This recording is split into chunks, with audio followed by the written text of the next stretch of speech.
is your friend Jesse Vargas. I want to invite you to watch Jay Calderon boxing. All right, What's up, y'all? It's Jay Calderon, Stand Clear Entertainment, and we're about to get into this week's boxing talk. It's been a great year of boxing in 2017 for boxing fans. Over the past weekend, we had one of the biggest events of the year in the heavyweight division. But first, we're going to get into the fight that's taking place this weekend in Las Vegas, Nevada, Cinco de Mayo weekend for the big Mexican rivalry showdown between Julio Cesar Chavez and Canelo Alvarez. This is a mega matchup between these two young fighters, and yours truly, Jay Calderon, will be on the scene in Las Vegas for this big fight weekend. And I can't wait, because this fight right here is going to be a war. A lot of people look at this fight as a total mismatch because of the criticism that Julio Cesar Chavez has taken throughout his career, and it's justified because this man has been a joke and he hasn't taken his training seriously until now.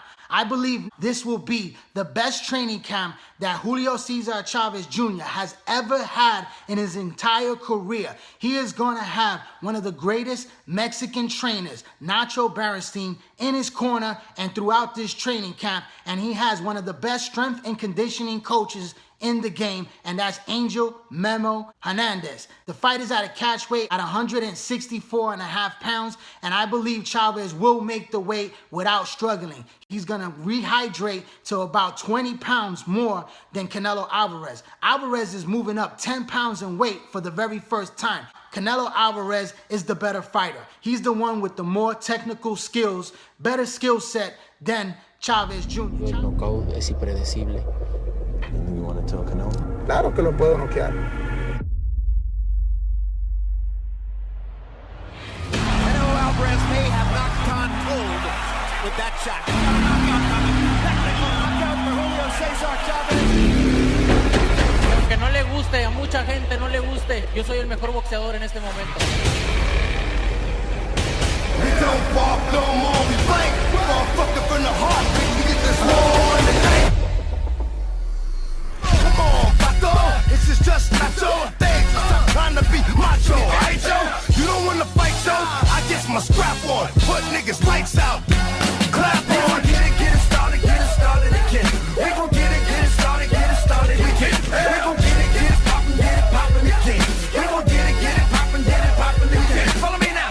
What I do say about Chavez Jr. is that he has a lot of heart and he has determination in this fight right here. You can see it throughout the training camp that he's taking this fight very seriously. There's a lot of pride in Mexico, and these guys are gonna put it all on the line. You know for a fact that this is not gonna be a pure boxing match. This is gonna come down to heart versus heart and determination and will. These guys are gonna go all out because Canelo Alvarez really wants to put a beating on Chavez Jr. There's a lot of animosity going on in this fight right here. We saw the face-off. We saw how much these guys really don't like each other. It's gonna be on HBO pay-per-view. It's a big event, and I see Canelo Alvarez as the guy with the quicker hands. He's the one that's more skillful. He's gonna be landing his jab. He's gonna be landing those body shots and hitting Chavez with some very good, clean, accurate punches. Now for Chavez is just gonna have to come straight forward like he always does, and he's gonna have to learn how to use a jab. He has the height and he has the reach to be able to utilize a jab in this fight, and he's gonna have to load up on those big shots because he is a heavy puncher. He does have power, and he's gonna have that weight advantage. He's gonna have to press onto Canelo and back him up against the ropes and try to have his moments in this fight. I know that he has a great chin. Both guys have great chins, so I don't see this fight ending in a knockout. I just feel, even though that I believe Chavez Jr. will put up the best fight he has ever put up, and it will make it a very entertaining fight, I just don't see him having the tough mentality that Canelo Alvarez does. I think Alvarez has been in this moment a lot longer and many more times. This guy is a true champion, and he's a young talent that is still growing and getting better and better with each fight. Canelo Alvarez is a guy that's going to dominate this fight and that's going to win this fight, I believe, by unanimous decision. And after this fight is done, I look for him to take on Triple G, Gennady Golovkin. I believe that fight is definitely gonna happen. I think that fight is already a done deal. They're just keeping it under wraps, and they will announce it a few weeks after the fight just to iron out the little small details, but this fight is definitely gonna happen. But let's move on to the biggest fight that took place in 2017. It was a huge event for the heavyweight division in London, England, in Wimbledon Stadium with over 90,000 fans, passionate British fans. And when you have an Olympic gold medalist and an IBF heavyweight champion, young 27-year-old Anthony Joshua stepping into the ring against a former heavyweight kingpin that has ruled the division for over a decade, Wladimir Klitschko, and put on the performance that he did, you gotta say, wow. Wow, this was a great fight. I think I've seen this fight already 3 or 4 times, and I can't get enough of this fight. It's gonna go down as perhaps Fight of the Year candidate. It's very rare that you say that about a heavyweight bout, and this was that type of fight. In the first 4 rounds, I had Anthony Joshua up. He was doing very well. I was looking to see if he was gonna come out a little cautious in this fight, but this man came out aggressively. He was letting his hands go. He was coming after Klitschko, putting those combinations together, landing a very good jab, and he was scoring on Klitschko early. Klitschko didn't do that much, landing his jab as well and trying to feel out Joshua. But in the 5th round, Joshua landed a barrage of punches and had Klitschko hurt to the body and to the head, and he dropped Klitschko to the canvas. Stadium, 90,000 attendance of Joshua. Pouring on the pressure early, right uppercut on the inside, catches Klitschko, trying desperately to hold on. And Anthony Joshua exploding out of the corner in round 5. Klitschko's cut in the cheek. Nice hook by Joshua. Klitschko is down for the 12th time in his career. Now, this was a big moment. Everyone erupted in the stadium thinking that Joshua was about to look like the new Mike Tyson and annihilate Wladimir Klitschko. But Klitschko was able to battle back. He was able to turn the tide, and this was a great round to go down as round of the year. I'm telling you, man, I had flashbacks of Riddick Bowe versus Evander Holyfield. These guys went back and forth. First you saw Klitschko hurt, then you saw Joshua look like he punched himself out. Then in the 6th round, it was Klitschko coming right back at a tired Joshua. Joshua looked like he was done in this fight, like he didn't have any more gas in the tank. And out of nowhere, Klitschko landed the perfect right hand, and down goes Joshua.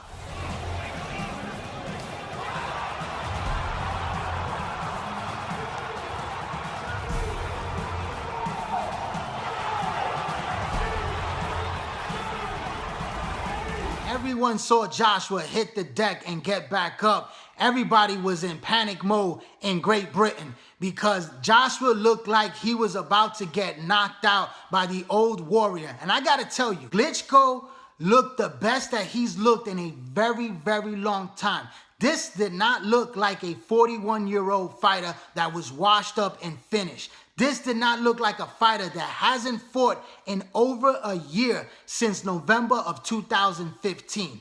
This man was looking sharp. He was looking very fresh on his toes, bouncing all over the ring. For majority of the fight, he showed great stamina, and he was the one that was in control of the fight from the 6th round on. I had this fight even going into the 11th round because I believe that Klitschko was getting the better half of this fight against Joshua. He was landing his jab at will. He was landing some big shots. He started to catch him with the sweeping left hook, and Joshua looked in trouble. There was a lot of questions being answered in this fight. Maybe Joshua doesn't have great stamina. Maybe Joshua doesn't have a great chin. But I gotta tell you, Joshua has tremendous heart, championship heart.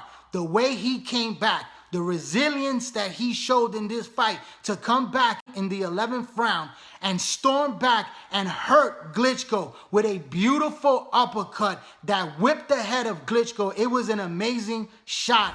And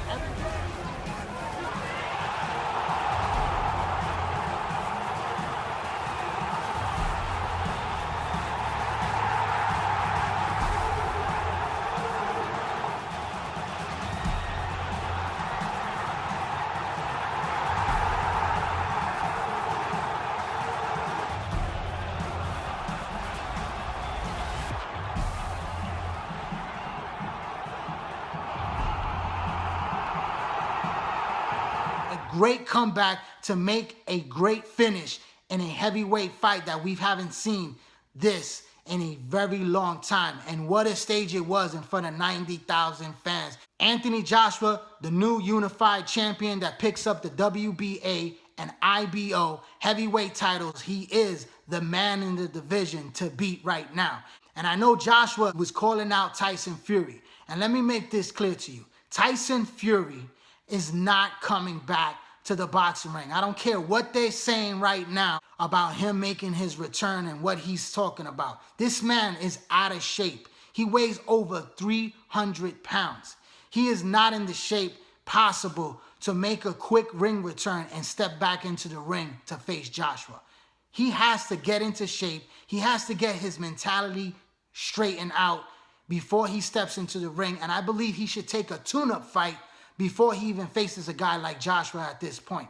Because Tyson Fury, what people may think about him, a very big heavyweight, a guy that can move in the ring, a guy that can box decent, I don't believe that Tyson Fury could beat Joshua even on his best day. And I think right now, Tyson Fury has a lot of obstacles. He has to get his boxing license restored before he gets back into the ring. There's a lot of issues for this fight not to happen in 2017. Perhaps maybe in 2018, definitely, but not right now. So my attention goes to Deontay Wilder. Wilder and Joshua is the fight that the fight fans want to see. It's the two unified champions. But right now, there's roadblocks to making that fight happen this year.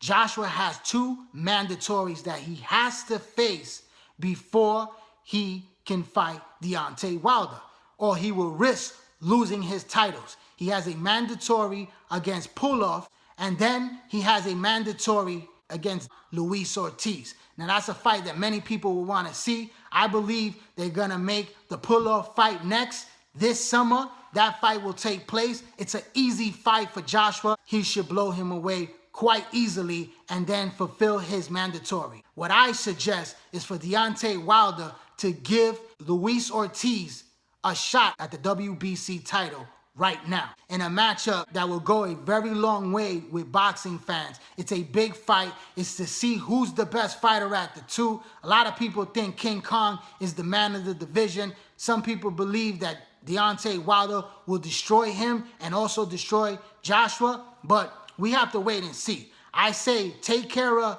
Joshua's mandatory for him and clear the path for an end of the year matchup for these two fighters to face each other. And Joseph Parker is also out there that's looking for a fight with Deontay Wilder. I say put him on hold. He's not ready for Deontay Wilder. He's not even ready for Anthony Joshua.